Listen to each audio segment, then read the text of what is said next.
اگر آپ خوش رہنا چاہتے ہیں تو وقت پر نماز پڑھیں، چہرے پر نور چاہتے ہیں تو تہجد کی نماز پڑھیں، دل کو سکون دینا چاہتے ہیں تو قرآن پاک کی تلاوت کریں، اچھی صحت چاہتے ہیں تو روزے رکھیں، پریشانی کا حل چاہتے ہیں تو کثرت کے ساتھ استغفار کریں، رزق میں برکت چاہتے ہیں تو درود شریف کا نذرانہ پیش کرتے رہیں، مشکلات کا حل چاہتے ہیں تو لا حول ولا قوت الا باللہ پڑھتے رہیں، غم سے نجات چاہتے ہیں تو دعا مانگیں۔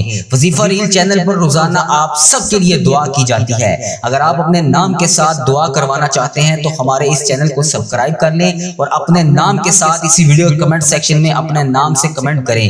انشاءاللہ اگلی آنے والی دعا کی ویڈیو میں آپ کے نام کے ساتھ خصوصی دعا کی جائے گی۔ نیکی کا آسان ذریعہ اس پیغام کو آگے بڑھاؤ، یہ صدقہ جاریہ بن جائے گا۔ اگر آج آپ کسی کے لیے آسانیاں پیدا کریں گے تو اس سے پہلے اللہ تبارک و تعالیٰ آپ کے لیے آسانیاں پیدا فرما دے گا۔ اگر آپ اپنی زندگی کو بدلنا چاہتے ہیں تو ان باتوں پر عمل کریں اور اس ویڈیو کو صدقہ جاریہ کی نیت سے اپنے دوست عزیز و کاروں تک لازمی شیئر کریں۔ انشاءاللہ آپ کو ضرور فائدہ ہوگا۔